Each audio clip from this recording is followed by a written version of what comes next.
Hi, and welcome to another little fun coloring tutorial with Copic markers. I'm Sherrie Siemens, and many of you have been asking me on my blog how to color the outside of an image when you want to establish shading and things like that. Well, I'm just going to show you on this sweet little Jolene image by My Favorite Things, and I'm going to use a combo of colors. I'm going to use the E40 and the E43. I only have that one in a chow, but I'll use that, and E44 for my background, as well as my colorless blender to finish. Now what I do is I lay my lightest color down, and that is the E40, and going around the outside of the image, I'm imagining the sun is coming from over here, so my shading will be a lot on this side of this sweet little girl here. And there's definitely shading under her skirt, down this side of her foot, definitely here on the inside of this foot. With your first color, you want to go in quite broad. There will be some shadowing here under her hair, and definitely along this little bench line.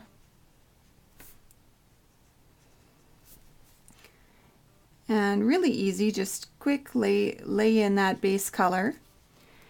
And then what I'm going to do is I'm going to move over to the E43, and I'll probably do the shadowing probably a third of the way out of what I just did. Deeper in spots that would have a deeper shadow, and thinner in spots that don't have as much shadow.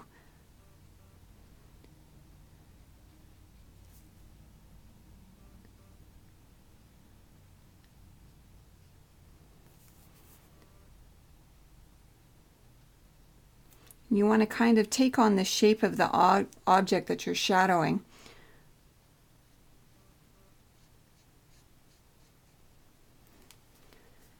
Okay.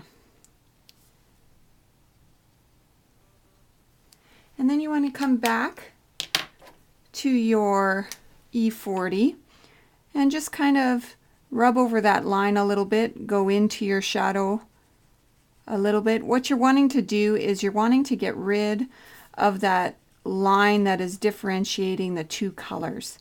So you basically just have to work in that E40 as long as it takes to get rid of that line. You see the line that differentiates the two? You want to kind of work along, and the light color will push the dark, so you'll find your dark color receding back towards your image.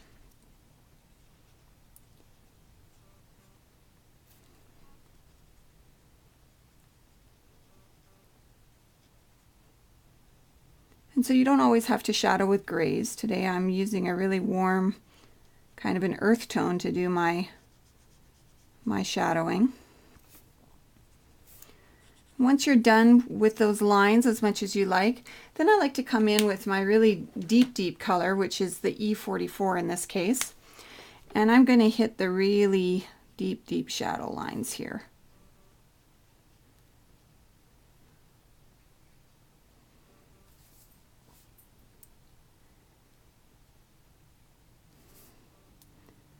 And I have to use very little of this color because this is just your deepest of the shadows.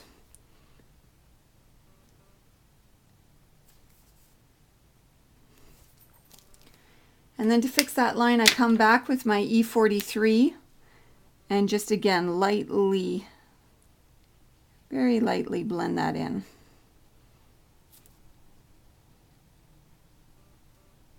Every time you create a line, you have to go back with your next lightest marker to kind of get rid of that line. So when I'm using three colors like this, then you'll notice I do quite a bit of back and forth, because now we have to get rid of that line that I had gotten rid of before.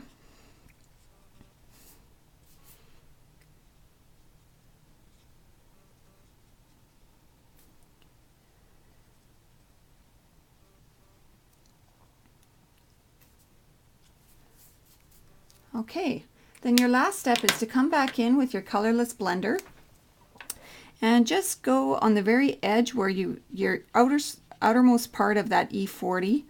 And what you're basically doing is you're just kind of rubbing all over the line and you're pushing that ink in towards your image. So if you use too much of your blender and really push it, it'll be a solid line, kind of like a water line, creeping in towards your image. You want to be careful not to do too much of that. You just want to more or less soften the edge. So that takes a little bit of practice of knowing how much is too much and a little bit of playing around.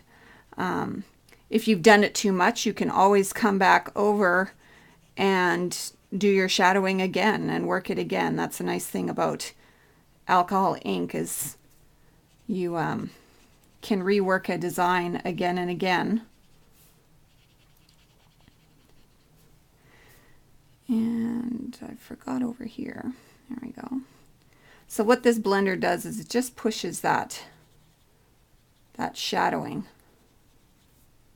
so it looks more like a true shadow instead of coloring outside the lines. So I hope that gives you a little bit of helpful hint as far as when you're shadowing and shading outside your images. It really helps ground them and make them a little more three-dimensional. So that's it for today. Hope you enjoyed it. Bye.